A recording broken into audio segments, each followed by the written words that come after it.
Bienvenue à l'Université de Maastricht. Ici, des chercheurs travaillent sur l'ETI Pathfinder, un centre de recherche unique au monde parce qu'il permet de tester toutes les composantes importantes pour un détecteur d'ondes gravitationnelles, le télescope Einstein, en un seul endroit. Les ondes gravitationnelles sont créées, par exemple, quand deux trous noirs entrent en collision. En mesurant ces ondes, nous pouvons en apprendre plus sur les origines de l'univers. Pour mesurer des ondes gravitationnelles, il faut de la technologie extrêmement sensible. Beaucoup d'universités et d'entreprises collaborent sur ce projet de pointe à l'échelle internationale. Vous vous trouvez maintenant dans l'atrium où les étudiants prennent leur pause entre leurs labos. Derrière ces vitres, vous pouvez voir la salle de contrôle. Ici, nous contrôlons les systèmes pour le vide et les circuits de refroidissement cryogénique, une technique pour rendre les choses extrêmement froides.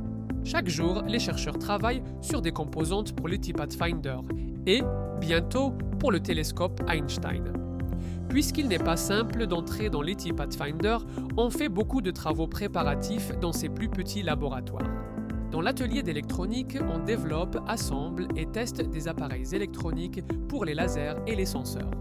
Ces composantes doivent être extrêmement stables puisqu'on doit mesurer des signaux incroyablement petits. C'est dans cette perspective que les chercheurs fabriquent leurs propres circuits, car c'est au final moins cher et mieux adapté que ce qui est déjà disponible dans les catalogues des fabricants actuels. Pour mesurer les ondes gravitationnelles, on utilise des lasers qui passent à travers une série de lentilles et de miroirs dans des chambres sous vide. Nous expérimentons avec des combinaisons de ces lentilles et miroirs sur le banc d'optique. Nous utilisons aussi un spectrophotomètre pour mesurer comment différentes surfaces de miroirs réfléchissent la lumière. Avec un interféromètre photothermique à trajet croisé, nous étudions combien de lumière est absorbée par la surface des miroirs qui chauffent en l'absorbant. Un bon équilibre entre les lentilles et les miroirs, ainsi qu'une bonne calibration du laser, est importante pour la mesure très précise des ondes gravitationnelles. Les miroirs eux-mêmes sont les plus à la pointe au monde.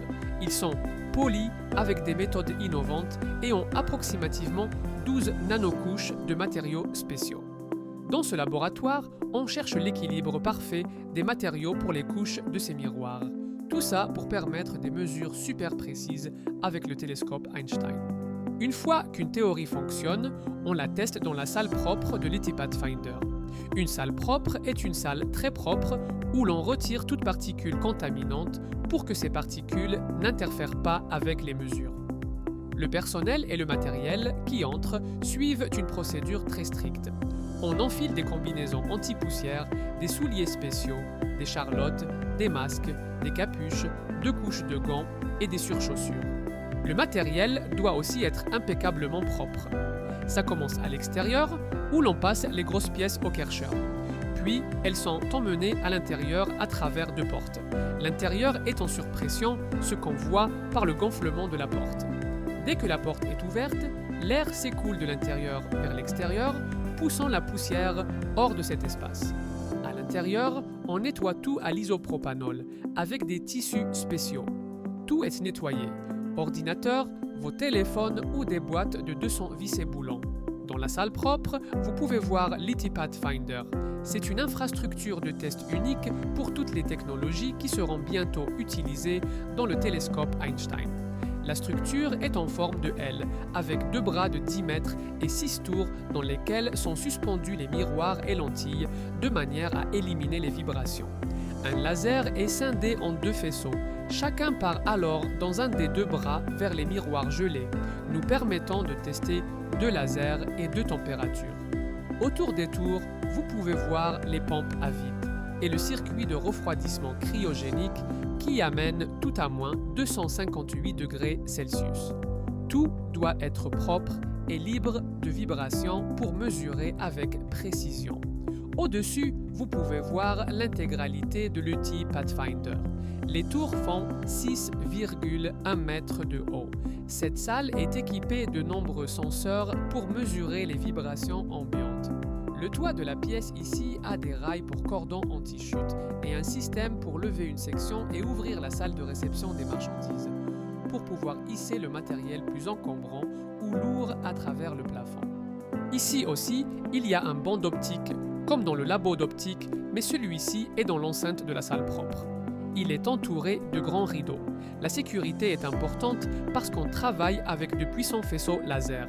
On porte des lunettes spéciales pour se protéger de la lumière infrarouge. Sans ces lunettes, la lumière est si concentrée qu'elle pourrait endommager vos yeux en une fraction de seconde.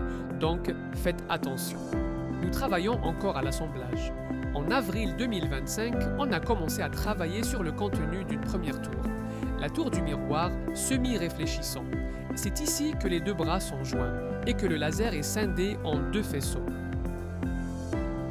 D'une idée dans un labo jusqu'à un télescope Einstein qui découvre les mystères invisibles de l'univers.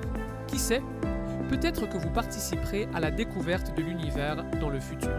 Si vous souhaitez en savoir plus sur le télescope Einstein, n'hésitez pas à faire un tour sur notre site internet.